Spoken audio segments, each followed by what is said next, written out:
Hoje a nossa aula é sobre sabão, detergente e as micelas.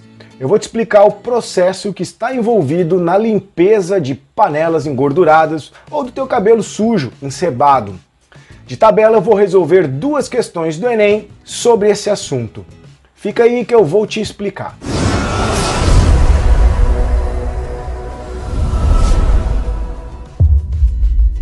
Eu sou o professor Rodrigo. Eu preciso iniciar esta aula sobre síntese de sabão com a seguinte reação que tu já deve ter visto lá na biologia. Essa reação ela é conhecida como sendo uma reação de saponificação ou síntese de sabão, onde se reage gordura com soda cáustica e se obtém um sabão. Gordura nada mais é do que, ao ponto de vista biológico, ele é classificado como sendo o triglicerídeo.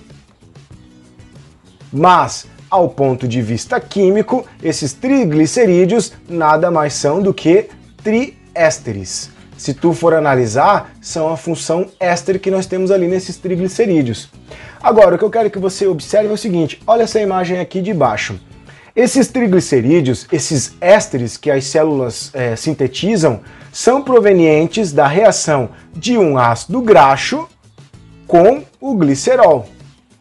E o interessante, o que eu quero destacar aqui que isto é importante, é que esses ácidos graxos que são utilizados pelas células animais ou vegetais, eles são de cadeias alquílicas, não aromáticas, e elas são não ramificadas.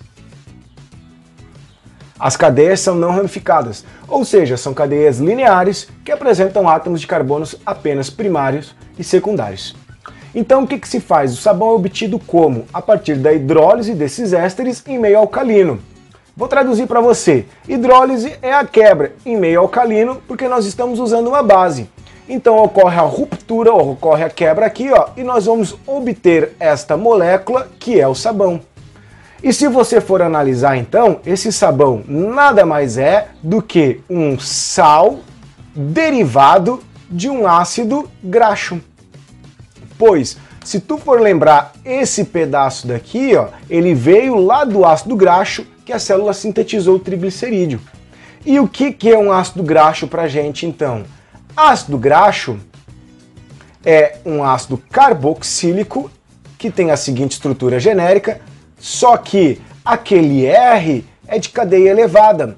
Acima de aproximadamente 11 carbonos já é considerado um ácido graxo. Então o sabão vai ser o quê? Uma estrutura de uma cadeia longa, não ramificada, proveniente de um ácido graxo. Isso que é o sabão. Beleza? Tranquilo então. O que mais que eu preciso destacar com vocês então? Sabão, como nós estávamos discutindo, é uma estrutura de uma longa cadeia carbônica não ramificada e lá na ponta nós teríamos o grupamento carboxilato. Esta parte é proveniente de um ácido carboxílico e nós temos o ânion carboxilato. Essa seria a estrutura básica de um sabão. Sabão pode ser sólido ou pode ser líquido. Quando se realiza a hidrólise dos triglicerídeos, daqueles ésteres, utilizando soda cáustica, o sabão obtido ele é classificado como sabão duro e ele tem um aspecto como sendo sólido. Caso seja utilizado hidróxido de potássio para ocorrer aquela hidrólise dos triglicerídeos, o sabão obtido é classificado como mole. É um sabão mais viscoso e ele tem a aparência de ser líquido. É um sabão do tipo líquido.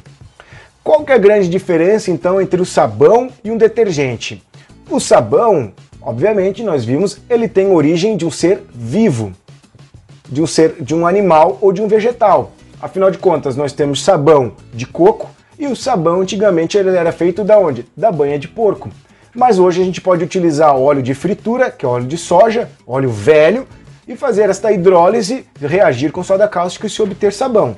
Então a primeira diferença é que o sabão é de origem animal ou de origem vegetal. Já o detergente, ele é sintético e ele apresenta origem petrolífera. Ou seja, a cadeia carbônica lá dos detergentes é de origem do petróleo. Eu vou representar nos detergentes a cadeia carbônica como sendo R, mas é aquela longa cadeia carbônica como a gente viu ali nos detergentes, nos sabões, por exemplo. Só que outra grande diferença é que, enquanto que no sabão nós temos os íons carboxilatos, nos detergentes, a parte negativa, a ponta lá dessa estrutura, é referente a um íon sulfato. Ou poderia ser também um íon, um negativo, essa parte aqui, ó, um íon fosfato. Na maioria dos casos são sulfatos. Então essa é a grande diferença. Os detergentes são estruturas sintéticas que têm origem do petróleo e a parte negativa são sulfatos ou fosfatos. Agora, a diferença mais crucial e importante para nós é a seguinte: os micro-organismos, eles têm uma grande dificuldade em metabolizar e destruir estruturas ramificadas. Ou seja, se tiver ramificação, as estruturas não são biodegradáveis. Estruturas não ramificadas, ou seja, lineares, são biodegradáveis. O que eu quero dizer com isso? Que o consequentemente, é uma estrutura, é uma molécula biodegradável. Ou seja, essa estrutura, quando ela é descartada no meio ambiente, os micro-organismos conseguem destruir, metabolizar. Já os detergentes, nós não podemos afirmar. Nem todos os detergentes são biodegradáveis. A maioria dos detergentes não são biodegradáveis. Por que não? Porque como são de origem petrolífera, essa cadeia carbônica, muitas dessas estruturas apresentam cadeias ramificadas. Então, detergente, na maioria dos casos, ele não é biodegradável. Algumas empresas preocupadas com o meio ambiente já fazem esse processo e tem estampado no seu rótulo, por exemplo, como esse que eu encontrei, fui lá no Google, procurei por detergente biodegradável e eu encontrei dessa estrutura, dessa marca aqui, ó, onde ele mostra aqui, ó, 100% biodegradável, né, e 0% de livre de petroquímica. Qual o problema quando o detergente não é biodegradável? Isso está correlacionado com a poluição. Dá uma olhada nesta imagem que eu tirei, essa foto que eu bati na cidade onde eu moro. Eu moro em Balneário Camboriú e eu estava correndo na marginal da BR e eu vi essa foto aqui, ó, no Rio do Peixe que desemboca lá no mar. É possível observar que tem uma grande quantidade de espuma aqui, ó, na superfície do rio. Muito provável que isso é proveniente de detergente, que não é biodegradável. Como essa estrutura ela não é destruída pelos micro-organismos, ela fica ali em cima nos corpos d'água. Dois problemas estão correlacionados com isso. Primeiro, forma uma película na superfície da água e isso impede ou dificulta a passagem de luz. E aí não se tem fotossíntese por alguns organismos.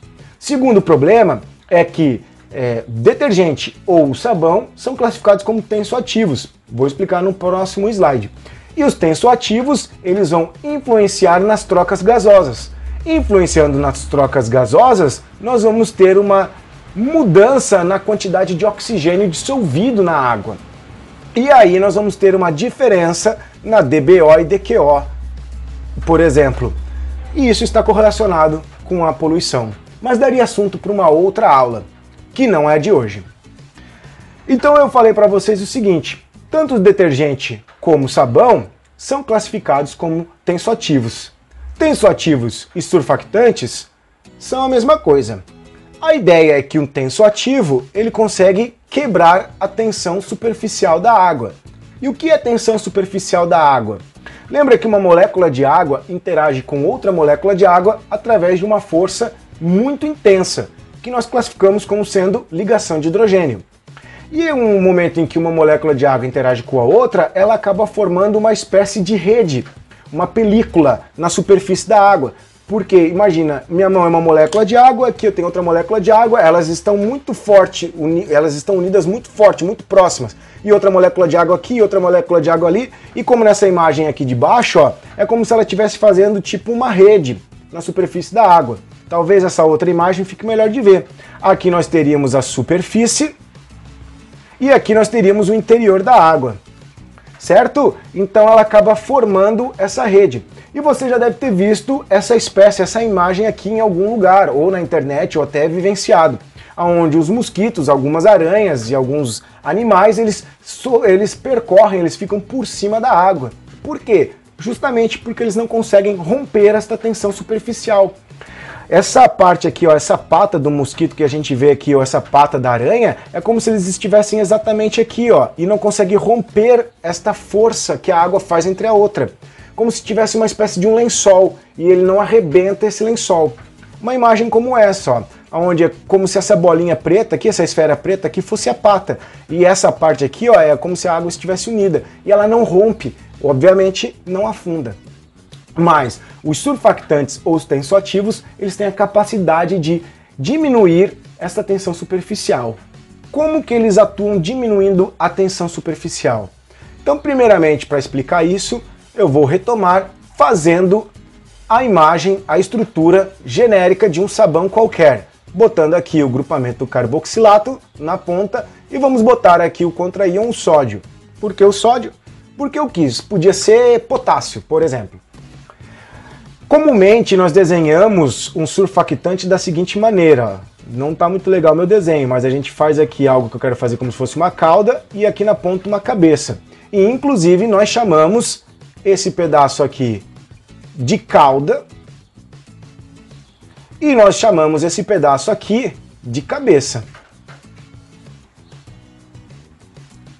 Então o surfactante, o tensoativo, tem essas duas estruturas distintas. E aqui a gente consegue destacar duas coisas muito importantes para essas moléculas, que já caiu no Enem e já caiu no vestibular.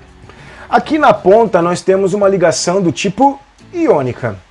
Se essa ligação ela é do tipo iônica, ela é carregada. Tem os polos positivos e polo negativo. Ou seja, eu estou querendo dizer para você que a cabeça ela é extremamente polarizada. Nós temos que a cabeça de um surfactante, a ponta do surfactante, é polar. Enquanto que a cauda, se você for analisar, nós temos ali na cauda ligações entre carbonos e hidrogênios. E os carbonos e hidrogênios, eles têm uma pequena diferença de eletronegatividade. Ou seja, a cauda tem característica de ser uma estrutura apolar. Então, surfactantes e tensoativos, eles são classificados, podemos também chamar de moléculas ou estruturas anfipáticas. Ou poderia ser também anfifílicas. O que significa ser anfipático ou anfifílica? É uma molécula que tem essas duas regiões, que apresenta essas duas regiões. Ela tem uma região polar e uma região apolar. Ela tem uma região que tem interação com a água, que nós vamos chamar de ser hidrofílica, e tem uma região que nós chamamos de ser uma região que não gosta de água, que nós vamos chamar de ser hidrofóbica. Então, na mesma molécula, se tem essas duas regiões, hidrofílica e hidrofóbica. Isso faz uma estrutura ser classificada como anfipática ou anfifílica. E o que então o tensoativo vai acabar, como que ele vai acabar diminuindo essa tensão superficial? Imagina comigo o seguinte, se nós pegarmos uma única dessas moléculas do tensoativo, desse surfactante, e jogar na água, qual é a parte desta molécula que vai interagir com a água? A cauda ou a cabeça? A parte hidrofílica, a cabeça. Muito bem, se você pensou hidrofílica, a cabeça. Então, no momento em que nós jogamos um sabão ali nessa estrutura, a cabeça vai vir aqui, ó, e vai acabar interagindo com as moléculas de água. A cauda vai ficar apontada para cima. E o momento em que a cabeça interage com a molécula de água, vamos botar uma outra aqui, ó, a cabeça interage, ela acaba diminuindo a interação entre água e água. Porque imagina, uma molécula de água e uma molécula de água estão aqui. Agora o surfactante vai ficar ali no meio, vai ficar separando. É tipo aquele irmão mais novo que empata fora dos namorados, que fica ali no meio antigamente, saca? Que analogia idiota que eu fiz. Mas vocês entenderam o que eu quis dizer, né? Nós temos duas moléculas de água aqui e no meio fica o surfactante. Ele acaba distanciando, diminuindo essa interação entre água e água. E o momento em que diminui essa interação entre água e água, ele afasta, diminui a tensão superficial. E o que vai acontecer daí com esse mosquito, com essa aranha? Afunda. Porque agora aquela força que era, aquele aspecto forte que era para romper, agora não é tão forte. Então você aprendeu a matar um mosquito afogado. Próxima vez que você vê um mosquito em cima da água ou uma aranha em cima da água, joga sabão. Ele vai afundar e você vai matar um mosquito afogado. Ou uma aranha também. Sacaram então o que é um tensoativo? Muito bem. Vamos classificar esses tensoativos. Nós temos dois tipos de tensoativos, basicamente. Eu posso classificar como sendo um tensoativo iônico e um tensoativo ou um surfactante não iônico. O próprio nome já diz. Se tiver uma ligação iônica lá na cabeça, é iônico. Se não tiver, é não iônico. E os iônicos nós vamos ter três tipos. Um aniônico, um surfactante que pode ser catiônico, ou poderia ter um que nós vamos chamar de anfótero, ou zwitteriônico, que eu não sei escrever direito zwitteriônico, mas está ali do outro lado. Então essas três estruturas têm uma ligação iônica. Se a cabeça for negativa, ele é aniônico. Se a cabeça for positiva, é catiônico. Se na cabeça nós tivermos um cátion e um negativo, tivermos as duas cargas, ele é anfótero ou zwitteriônico. Por exemplo, olha só essa tabela do lado aqui, ó, que eu peguei de uma tese da UFSC. Um surfactante dito catiônicos, sais de amônios. Surfactantes de amônios são catiônicos. Observa que a parte carregada do surfactante é positiva. Não confunde com aquele brometo que está atuando como contraíon. Aqui é um contraíon do surfactante. O surfactante tem carga positiva. Já o de baixo, um sal de sódio, ali o sulfato de sódio, um dodecil sulfato de sódio, ele tem uma carga negativa. Ele é classificado como sendo um aniônico. Novamente, o sódio aqui está atuando como contraíon. Vou pular para o zwitteriônico lá, ó. O último, sais de sulfobatamina, por exemplo, SB314, ele tem as duas cargas. Você vai observar que tem tanto um cátion como um ânion. Então eu tenho carga positiva e carga negativa. A parte carregada é proveniente de um cátion e de um ânion, então ele é anfótero ou zwitteriônico. Já não iônicos ocorre muito em alcoóis, por exemplo, de longa cadeia carbônica, onde nós teríamos a região polarizada, apolar aqui, ó, e lá na cabeça a região polarizada ela é proveniente de uma grande diferença de eletronegatividade entre os elementos, como por exemplo o oxigênio e o hidrogênio, mas ali não tem uma ligação iônica, como nos outros três exemplos. Sacaram a diferença ou a classificação desses surfactantes? Muito bem, então nós vamos para o próximo assunto, que são as próprias micelas. O que são micelas? Vamos imaginar que eu tenho aqui então um becker, e nesse becker aqui eu vou jogar os nossos tensoativos, os nossos surfactantes, que são moléculas onde nós temos a cauda e a cabeça. Caso nós joguemos esses surfactantes no início ali, naquele sistema, como que eles vão se comportar na superfície desse frasco, na água? Como vai ser a interação? No surfactante, qual a região que vai interagir com a água? A cabeça. Muito bem. Então, se nós jogamos surfactante naquele frasco, ele vai se comportar, vai se organizar mais ou menos como nessa imagem ali, aonde todas as cabeças estão para baixo, certo? E os rabos ou as caudas para cima. Lembrando que aqui em cima nós temos o ar é apolar, as caudas são apolares, então nós temos essa interação. Entenderam isso? Conforme a gente vai aumentando a concentração de surfactantes, a concentração desses surfactantes, eles vão começar a ir por interior desse sistema e não ficar apenas na superfície, como por exemplo naquela imagem ali ao lado, ou embaixo de mim. Já nessa imagem a gente consegue ver que nós temos o mesmo sistema inicial, porém agora nós temos um pouco de surfactantes imerso.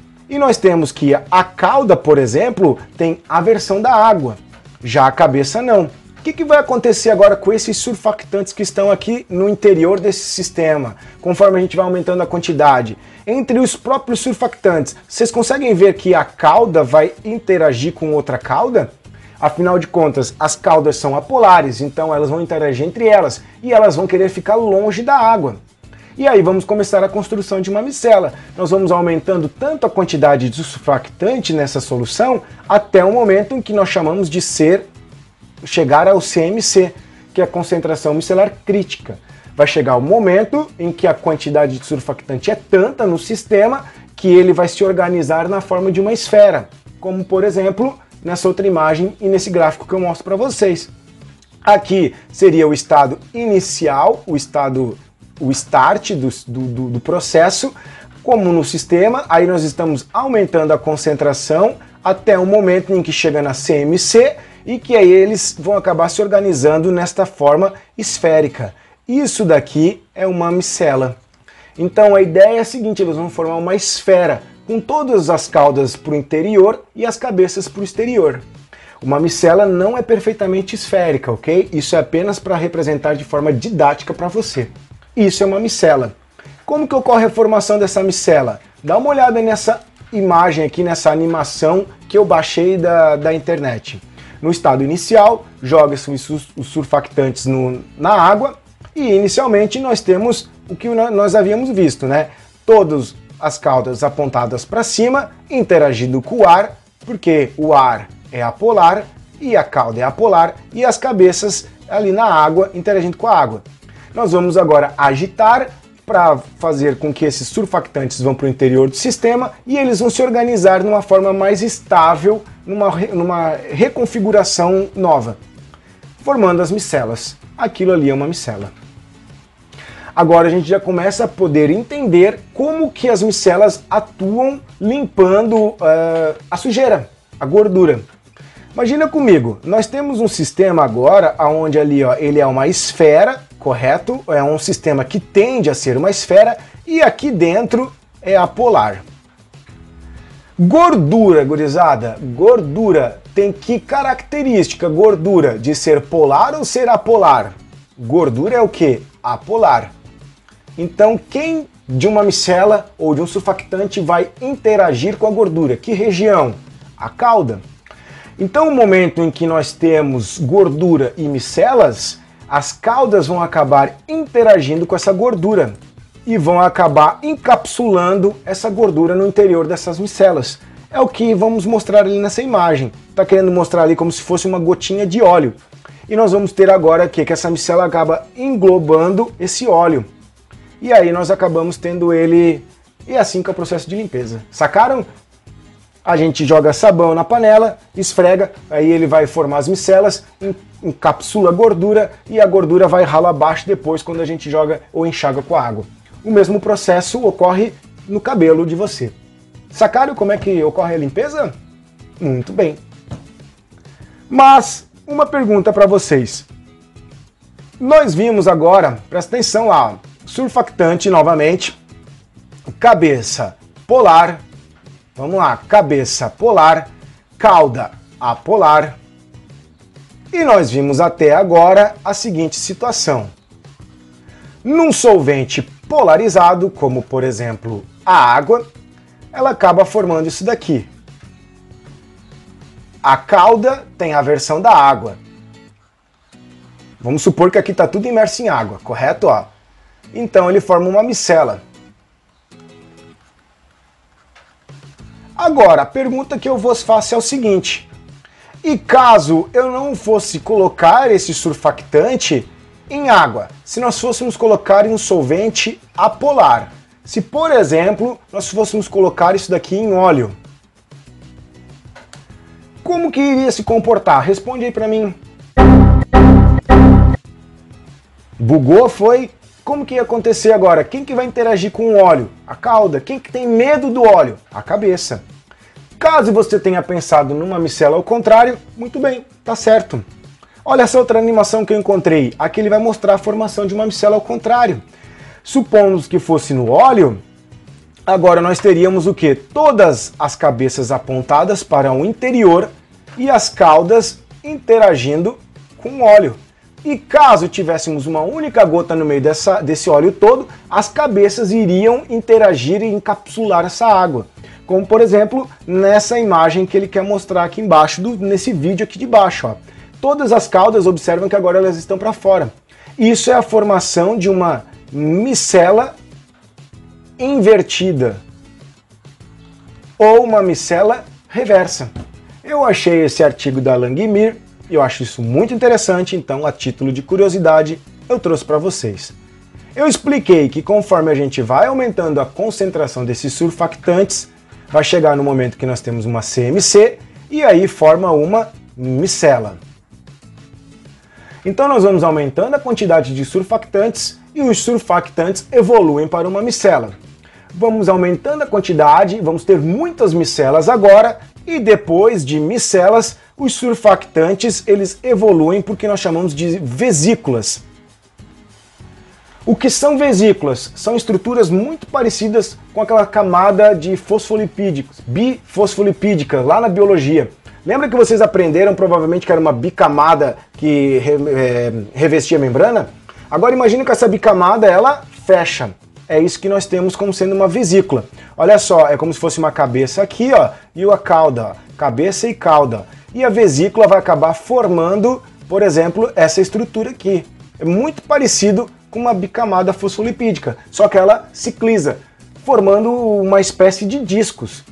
E conforme vamos aumentando a quantidade de surfactantes, tendo mais micelas, que vão tendo muitas vesículas, essas vesículas agora, um disco pode encaixar em outro disco, que pode encaixar num outro disco aqui, ó. E nós temos a evolução de uma vesícula para o que nós chamamos de worm-likes. É como se aqui fossem vários discos de vesículas assim, ó, por exemplo, encaixados um no outro. Vocês conseguiram entender o que eu quero mostrar? Isso também acontece.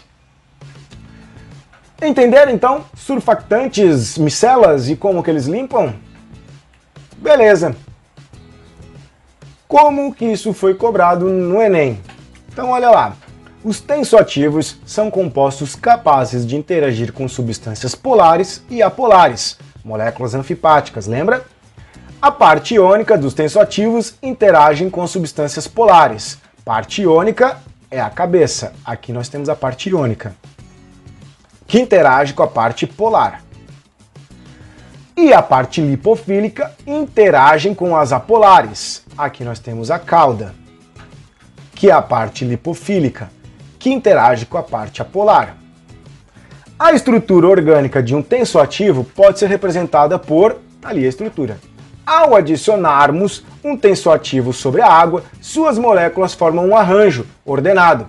Esse arranjo é representado esquematicamente por... Lembra daquela imagem que eu mostrei para vocês um pouquinho antes de formar uma micela? Essa imagem daqui, ó. Nós temos aqui então o ar, então nós temos que as caudas interagem com o ar, porque são as partes apolares, e nós temos aqui que a cabeça interage com a água, porque são as partes polarizadas. Agora, a única coisa que você tem que tomar cuidado aqui é o nível da água nos frascos desses beckers. Então, se o nível da água está aqui, ó, a resposta é o primeiro frasco. Fala a verdade, depois de assistir essa aula ficou fácil essa questão, né? E não é tão difícil não. A próxima questão que caiu do Enem é a seguinte. Tensoativos são compostos orgânicos que possuem comportamento anfifílico. Isto é, possuem duas regiões, uma hidrofóbica e outra hidrofílica.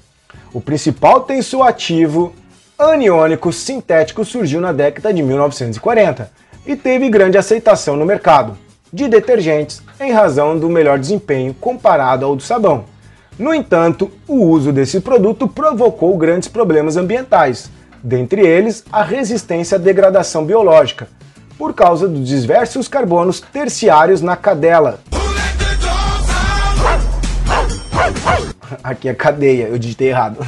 Que compõe a parte hidrofóbica desse tensoativo aniônico.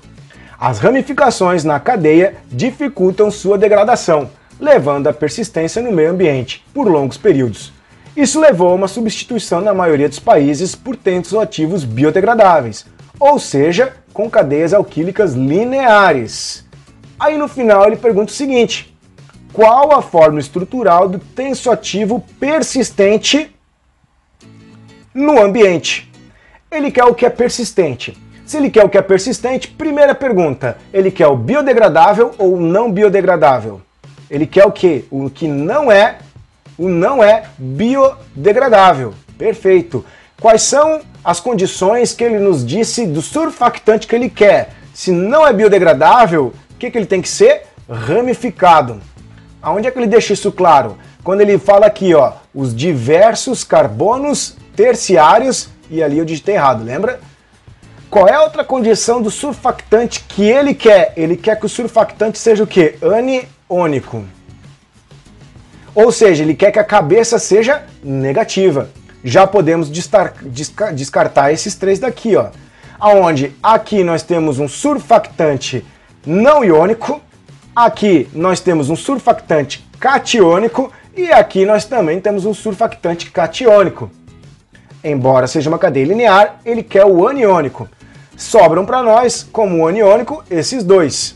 E ele quer o que fica o quê? Na natureza, ele não quer o que degrada. E o que não degrada é muito ramificado, tem diversos carbonos terciários. Qual das duas estruturas tem mais carbonos terciários? Muito bem, a de baixo. Então esta estrutura daqui é a resposta. Tem muitos carbonos terciários, ó. Resposta é o surfactante de baixo. Sacaram? Entenderam? Eu realmente espero que vocês tenham entendido essa aula. Qualquer dúvida, utilize os comentários, manda um e-mail, chama lá no Instagram. Muito obrigado pela sua atenção. Até nossa próxima aula.